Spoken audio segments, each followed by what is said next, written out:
My name is Heather, 32 years old, and I am the CEO of a venture capital firm in New York City that manages a portfolio worth over $500 million.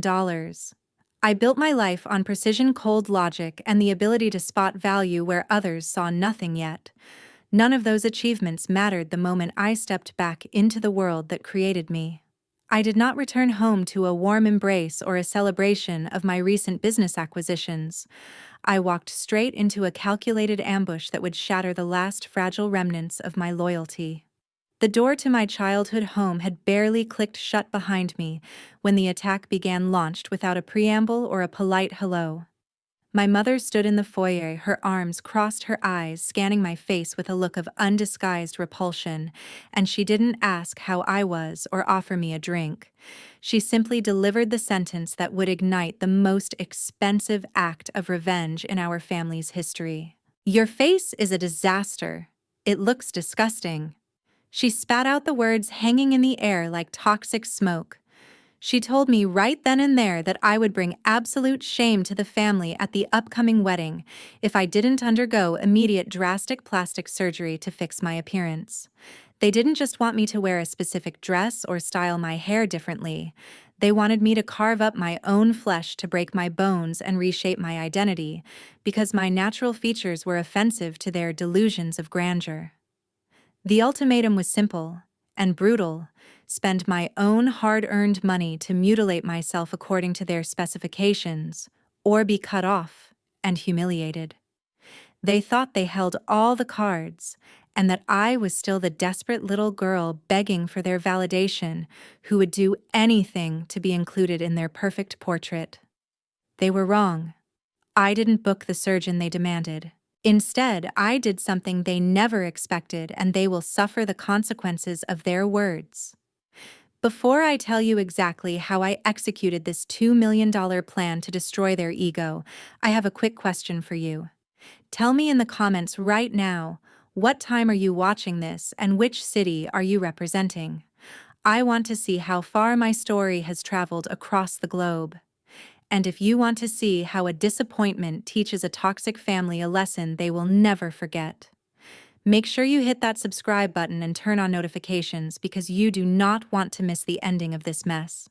The dining room was suffocatingly warm, the air thick with the scent of roasted lamb and expensive perfume, but the atmosphere was colder than a morgue as I sat at the long mahogany table, gripping the stem of my wine glass and waiting for the second wave of the attack I knew was coming.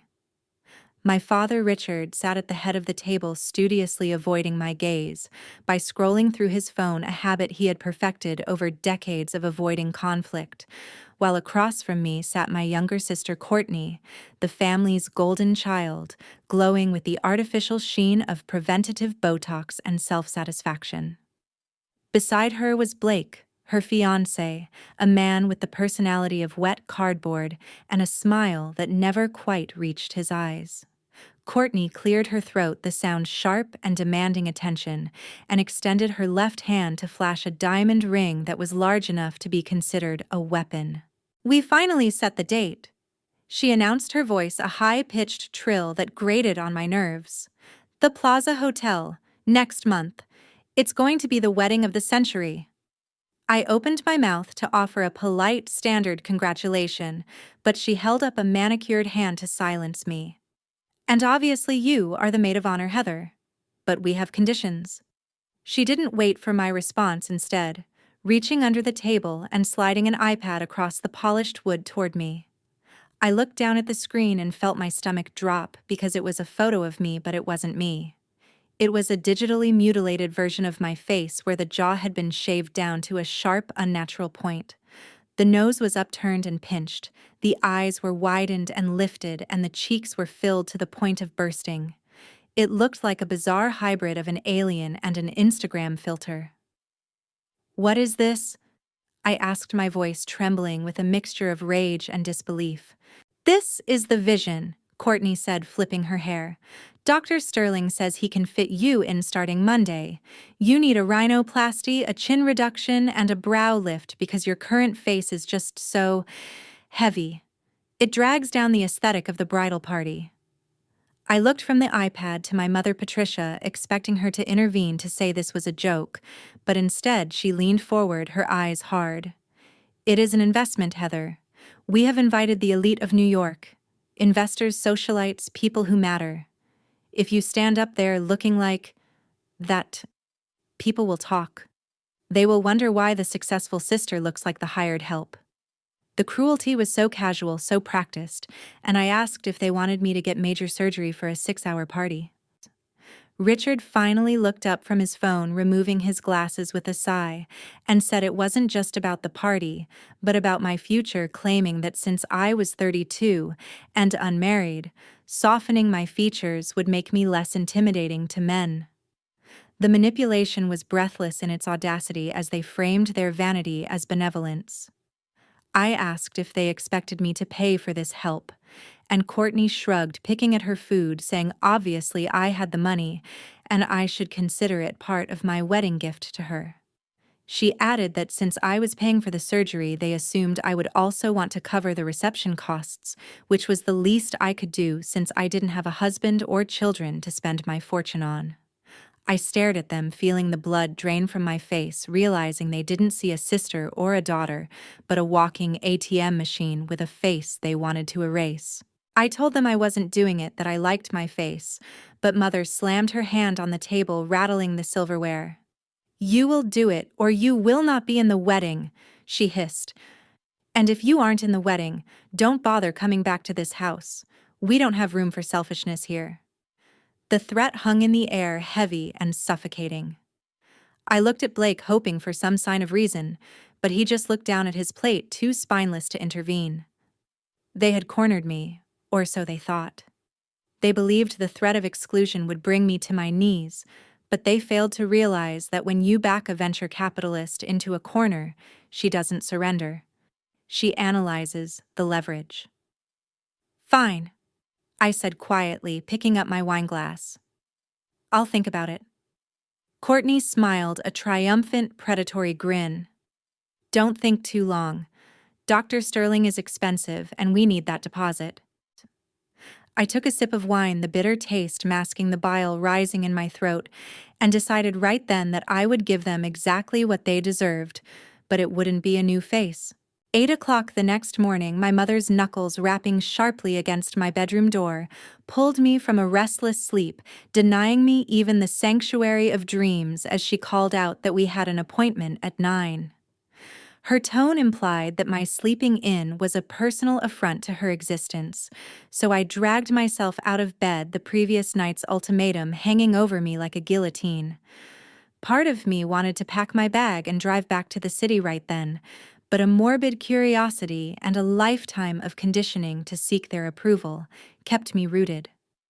I dressed in silence and followed her to the car, driving to a sterile glass-fronted building in Greenwich, the kind of place that smelled of antiseptic and money. Dr. Sterling was a man who looked like he had sampled too much of his own supply. His skin was pulled so tight he looked permanently surprised, and he greeted Mother with a kiss on both cheeks, before looking at me like I was a slab of marble waiting to be chiseled. "So this is the sister," he murmured, circling me while I sat in the leather examination chair, not introducing himself or asking my name, just grabbing a marker and commanding me to hold still. He began drawing on my face, the cold, wet ink tracing lines across my forehead, dashed marks along my jawline, and circles on my cheeks. "Courtney was right," he muttered to Mother, who stood in the corner nodding vigorously. "The asymmetry here is profound. The nasal tip projection is inadequate. And we definitely need to address the submental fat." I felt like a car being marked for dents at a body shop, and every line he drew was a physical manifestation of every insult I had heard growing up.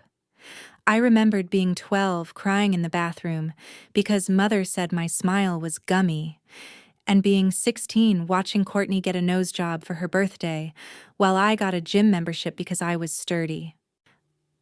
"We can do the rhinoplasty and the chin shave in one session," Sterling said, stepping back to admire his graffiti on my skin. "The recovery will be brutal, swelling, bruising liquid diet for 3 weeks. But she should be photogenic just in time for the ceremony if we operate tomorrow. Tomorrow. They had this planned. And the cost? Mother asked, though she didn't look worried. For the expedite fee and the comprehensive package, around 100,000, Sterling replied casually, plus the facility fees.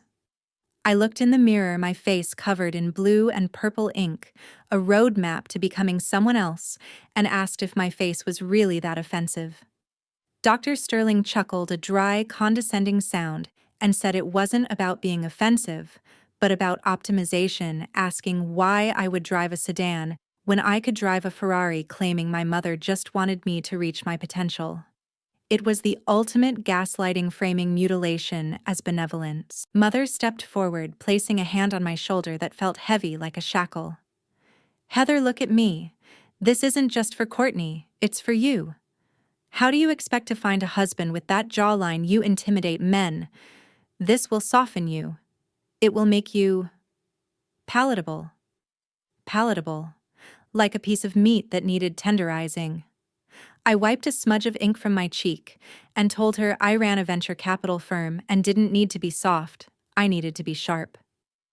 And that's why you're alone, she countered instantly, her voice dropping to a whisper that cut deeper than a scream.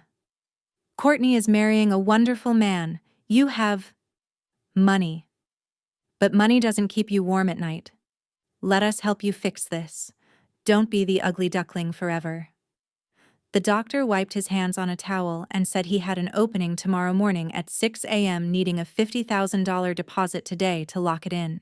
Mother turned to me, eyebrows raised in expectation, expecting me to pull out my black card right there, expecting the obedient, desperate to please Heather to surface. I looked at the blue lines on my face, the distortion of my own features, and felt something click inside me. It wasn't compliance. It was a cold, calculating clarity. I stood up and lied that I needed to check my finances and would let them know by the afternoon. Mother looked annoyed but nodded, telling me not to take too long as they had a schedule. As we left the clinic, I wiped the ink off with a tissue scrubbing until my skin was raw and red, but the feeling of violation remained, fueling a fire that was about to burn their plans to ash. That afternoon, the house was strangely quiet, the kind of silence that usually preceded a storm, and as I walked past my father's study to get a glass of water, I heard raised voices that froze me in the hallway. The heavy oak door was slightly ajar, leaking the tension from within. We can't keep stalling them, Richard. It was Mother's voice, shrill and panicked, stripped of its usual public veneer. The caterers are demanding the second installment and the venue is threatening to cancel if the check doesn't clear by Friday.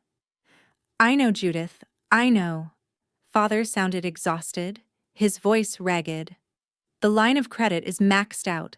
The company accounts are frozen until the audit is done. We have nothing. I pressed myself against the wall, my heart hammering against my ribs. Frozen accounts, maxed credit, but they were acting like royalty, demanding I get a $100,000 surgery while they couldn't even pay the caterer. It all hinges on the wedding. Father continued, his tone lowering to a conspiratorial murmur. Henderson will be there. He's looking for a wife, Judith, a young, presentable wife. If he likes what he sees, he invests in the firm. He saves us. That's why she needs the surgery, Mother hissed. Henderson hates strong features. He likes them doll-like. If Heather shows up looking like a horse, he won't look twice. And if he doesn't invest, we lose the house. We lose everything. My hand flew to my mouth to stifle a gasp. The room spun. This wasn't just about vanity or Courtney's wedding photos. This was a transaction. They were selling me. They wanted me to carve up my face to appeal to some geriatric investor named Henderson so he would bail out Father's failing business. I was livestock to them, a prize pig to be groomed and sold at the market. And the cherry on top was that they expected me to pay for the surgery that would make me marketable to him. And the wedding costs, Mother asked. Heather will pay, Father said with sickening confidence. We'll guilt her into it. We'll tell her it's her duty. Once she pays for the surgery, paying for the reception will be easy to add on. She's desperate for our approval, Judith. You saw her face this morning. She's breaking. She'll write the check. She better, Mother snapped. Because if this wedding doesn't happen, the scandal of the bankruptcy will kill me before the poverty does. I backed away slowly, my footsteps silent on the plush runner carpet, retreating to the guest room, my old room, and locking the door. I sat on the edge of the bed, trembling, not with fear, but with a white-hot fury. For years, I thought I wasn't good enough, that I was the black sheep because I wasn't pretty enough or compliant enough. But it was never about love. It was about utility. I was an asset. And now I was a distressed asset they were trying to refurbish for a quick sale. I pulled out my phone, my hands shaking but my mind razor sharp. I dialed a number I knew by heart. Julianne, I said when my best friend and corporate attorney answered. I need you to listen to me very carefully. I need a contract drawn up. And I need you to find me a yacht charter. Something expensive. Something available immediately. Julianne didn't ask questions. She heard the tone in my voice, the tone I used when I was about to hostilely take over a company. Talk to me, she said. They want me to pay for the wedding? I whispered, staring at the wallpaper I had stared at as a lonely child. And they want me to get plastic surgery to marry me off to a business partner. They're broke, Jules. They're completely broke, and they're trying to use me as a bailout. Oh, hell no. Julianne's voice dropped an octave. We are going to bury them. No, I said, a cruel smile touching my lips for the first time that weekend. We aren't just going to bury them. We are going to let them dig their own graves, jump in, and then I'm going to pour the concrete. I spent the next hour outlining a plan that was legally watertight and emotionally devastating, ensuring that every dollar they hoped to extract from me would instead be used to showcase my freedom. After a call that lasted nearly an hour, plotting every meticulous detail of my counterstrike, I wiped my face, applied a layer of waterproof mascara, and walked downstairs with the performance of a lifetime ready to go. I found them in the living room, pretending to read magazines and check emails, acting as if their world wasn't crumbling financially. I stood in the archway and let my shoulders slump, adopting the posture of the defeated child they wanted to see. Mom, Dad, Courtney, I said, letting my voice wobble. They looked up, sharks smelling blood in the water. I've thought about it. I continued, forcing tears to well up in my eyes. And you're right, I've been selfish. I look in the mirror and I see what you mean. I want to fix it. I want to make you proud. The tension in the room broke instantly. Mother practically leaped from the sofa to embrace me, or rather to embrace her victory. Oh, Heather, thank God you came to your senses. I'll do the surgery. I sniffed, pulling away. And I know the wedding is expensive. I want to cover the costs. All of it. The venue, the catering, the flowers. I want Courtney to have the perfect day. Courtney squealed, actually squealed, and clapped her hands. Really? Oh my God, Heather. You're finally being a good sister. I want the imported peonies, and we need to upgrade the champagne. Richard let out a breath that sounded like a deflating tire, the relief washing over him. He thought he was saved. He thought Henderson would get his doll and he would get his money. That's incredibly generous, honey, he said, trying to sound paternal. I'm proud of you. But, I added, holding up a finger, I need to move money around. My assets are tied up in investments. It will take about 2 weeks for the liquid cash to hit my account so I can wire it to the vendors. In the meantime, you need to sign the contracts with them to secure the date. Put it in your name, and I'll wire the funds to cover it before the deadlines. It was a trap, simple and elegant. If they signed the contracts, they were legally liable. If I didn't pay, the debt was theirs. But their greed blinded them. They were so sure I was broken, so sure I was desperate for their love that they didn't question it. Of course, of course. Father said, waving his hand. We'll handle the paperwork. You just focus on the transformation. I booked the surgery. I lied smoothly. But not with Sterling. I found a private clinic in Switzerland. They specialize in rapid recovery. I leave tomorrow. I'll be back the day before the wedding, fully healed and ready for the photos. Switzerland. Courtney frowned. Is it better than Sterling? It's where the royals go, I improvised. It costs double, but I'm paying for it. That shut her up. The mention of royalty and higher costs was catnip to them. That evening was a blur of fake smiles and internal screaming. I watched them call the wedding planner, authorizing upgrades they couldn't afford: a 10-tier cake, a live orchestra, a custom ice sculpture. They were spending my money in their heads, drunk on the prospect of pulling off the con. I went to my room and initiated a wire transfer. Not to them, but $2 million to a luxury yacht charter company in Monaco. I printed out a fake itinerary for a Swiss clinic and left it on the nightstand. Then I sat down with Julianne's draft contracts. I told them I needed a formal agreement just for my tax records to prove the wedding payment was a gift. They signed it without reading the fine print.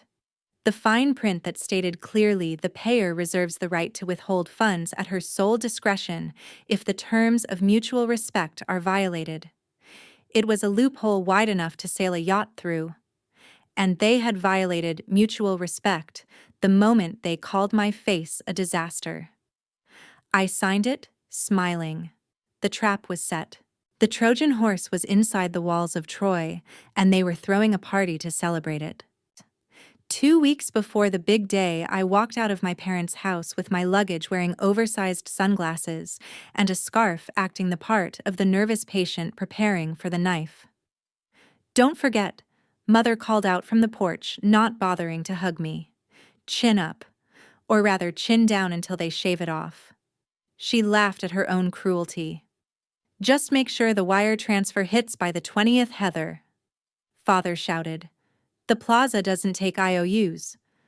Don't worry, Dad. I called back, loading my bag into the trunk.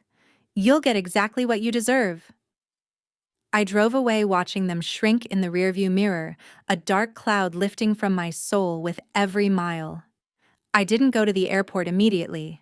I went to my apartment in the city, picked up my passport, and caught a first-class flight to Nice, France. From there, a helicopter took me to Monaco, where the Lady Vengeance, as I had privately renamed the yacht, was waiting. It was 180 feet of gleaming white freedom.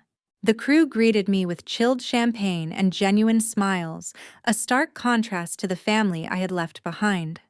For the next 2 weeks, while my family thought I was lying in a hospital bed in Zurich with my face wrapped in gauze, I was sunbathing on the deck, eating fresh seafood and getting massages. But I had to keep the ruse alive. I downloaded generic photos from a medical forum, pictures of women with bandaged faces and bruised eyes, and sent them to the family group chat. Pain is awful, but doctor says results will be amazing, I captioned one. Courtney replied, good. Hope the swelling goes down. Did you send the check for the florist? They added another 20K for the orchid wall. I replied, processing. International transfers are slow. They bought it. They were so focused on the wedding prep, on expanding the guest list to impress this Mr. Henderson, that they didn't notice the red flags. I spent my mornings swimming in the Mediterranean and my afternoons checking the Trojan horse status. Julianne updated me Father had signed the final guarantee for the Plaza Hotel. The bill was now over $500,000 due in full on the morning of the wedding.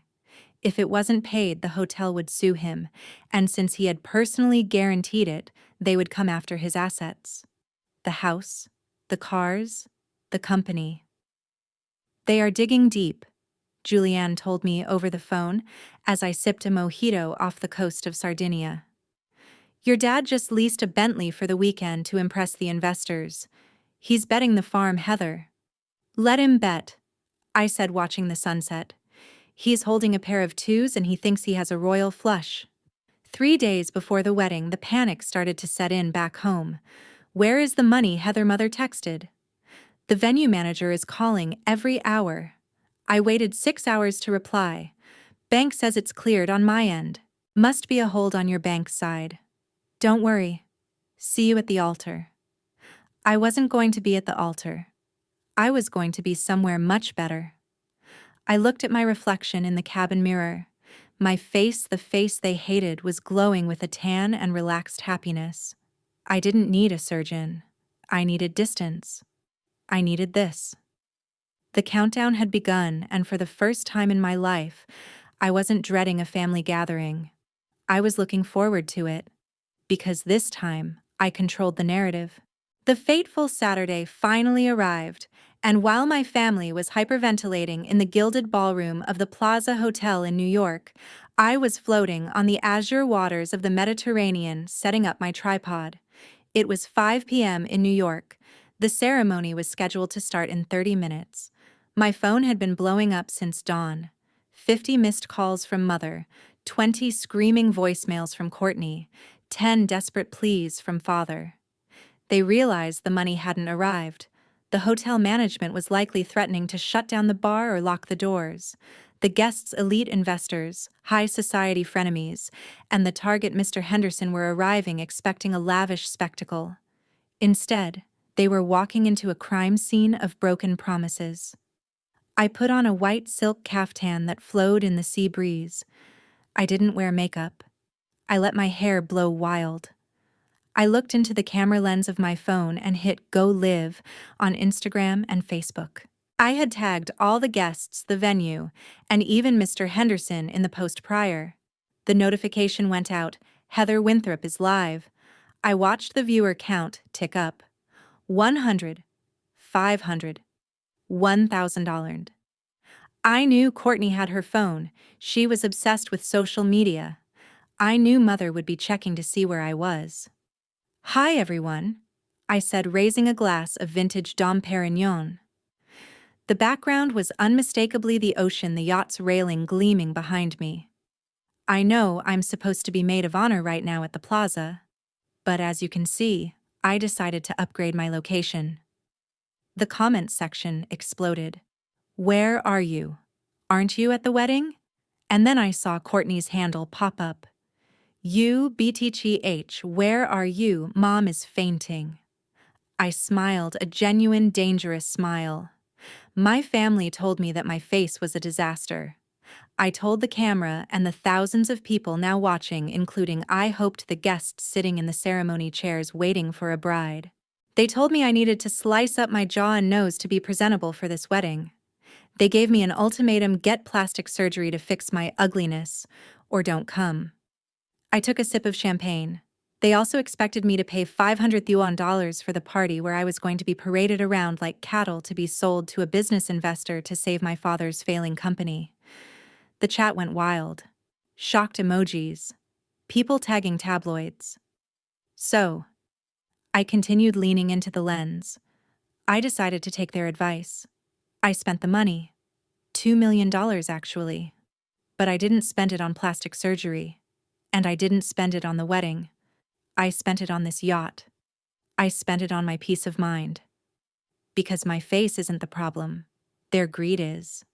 I could imagine the scene at the plaza, the whispers turning into roars, Mr. Henderson checking his phone and seeing the live stream, realizing the bankruptcy plot. The hotel manager tapping Father on the shoulder with the bill in hand. To my sister Courtney, I said, looking directly at the lens. You wanted a memorable wedding. Now you have one, you're viral. And to Mom and Dad, the check isn't in the mail. It never was. The contracts you signed, they are legally yours. Enjoy the party. I ended the stream. My phone vibrated so hard it nearly fell off the table. The fallout was instantaneous. Julianne texted me, "It's chaos. The hotel just stopped the food service. Your dad is screaming at the staff. Police are being called for theft of services. You are a legend." I sat back listening to the waves lap against the hull. I felt a weight lift off my chest, a weight I had carried for 32 years. The weight of trying to be enough for people who were empty inside. I had nuked the bridge, and the fire was beautiful. 3 days after that monumental display of defiance, I sat on the sun deck listening to Julianne give me the damage report over speakerphone, savoring every detail like a fine dessert. "It's a bloodbath, Heather," Julianne said, though her voice betrayed a hint of professional admiration. The plaza didn't joke around. When the cards declined, they locked the doors and called the NYPD. Your dad was detained for theft of services until he could post bail. The guests saw everything. Mr. Henderson left before the appetizers were even served, or rather, not served. He pulled his term sheet from your dad's company the next morning. "And the house?" I asked, watching a seagull dive into the water. "It's on the market," Julianne confirmed. "Fire sale. They have to liquidate everything to pay the hotel, and the lawsuit vendors are filing. Your mom is apparently staying with Aunt Linda in New Jersey. She's distraught, claiming you ruined her life." "She ruined her own life," I said calmly. "What about Courtney?" "Blake left her." Julianne laughed. "Apparently he didn't know about the bankruptcy. He thought he was marrying into money. When the truth came out that your family was destitute and trying to pawn you off to pay debts, he bolted. Annulment papers were filed yesterday." I closed my eyes, letting the sun warm my face, my natural, unaltered face. It was a clean sweep. The toxic ecosystem that had thrived on my insecurity had collapsed the moment I removed my financial support and my compliance. They had gambled everything on my submission, and they had lost. I blocked their numbers. I blocked their emails. I instructed Julianne to send a cease and desist letter if they tried to contact me at my office. I didn't feel guilty. I felt light. I spent the rest of the month on the yacht, traveling from Monaco to Ibiza, then to the Greek Isles. I posted photos every day, no filters, no edits. Just me smiling, living a life that was authentically mine. The internet surprisingly rallied behind me. My story had resonated with thousands of people who had been bullied by their own families. I wasn't the ugly duckling anymore. I was a symbol of self-respect. When I finally returned to New York, I didn't go back to the shadows. I walked into my office with my head high. I heard through the grapevine that Courtney was working as a receptionist at a gym, and father was facing fraud charges regarding his business accounting. They were living the reality they had tried to force onto me, struggle and shame. But I didn't visit them. I didn't offer to help. I had paid my dues. The $2 million I spent on that trip was the most expensive vacation of my life, but it was the cheapest price I could pay for my freedom. Looking back at that insane month, I realized that stepping onto that yacht was the most successful surgery I could have ever performed. I surgically removed the cancer of other people's expectations from my life. My family wanted me to change my face because they couldn't face their own reality. They wanted to carve away my jawline, my nose, my identity, just to fit me into a box that they could sell. It's a trap.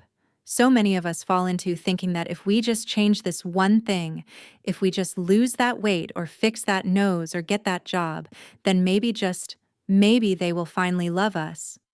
But conditional love isn't love. It's a hostage situation. I learned that my value isn't determined by my mother's criticism or my sister's jealousy. It's determined by what I tolerate. By refusing to change my face, I saved my soul. By refusing to pay for their facade, I built my own foundation. To anyone watching this who feels like they are the black sheep or the disappointment, listen to me. You do not owe your family your happiness. You do not owe them your body. And you certainly don't owe them your bank account. Sometimes the best way to fix a toxic family dynamic isn't to repair it. It's to destroy it and walk away. I'm Heather, and I'm still wearing the face I was born with. And trust me, it looks a hell of a lot better smiling on a yacht than crying in a surgeon's office.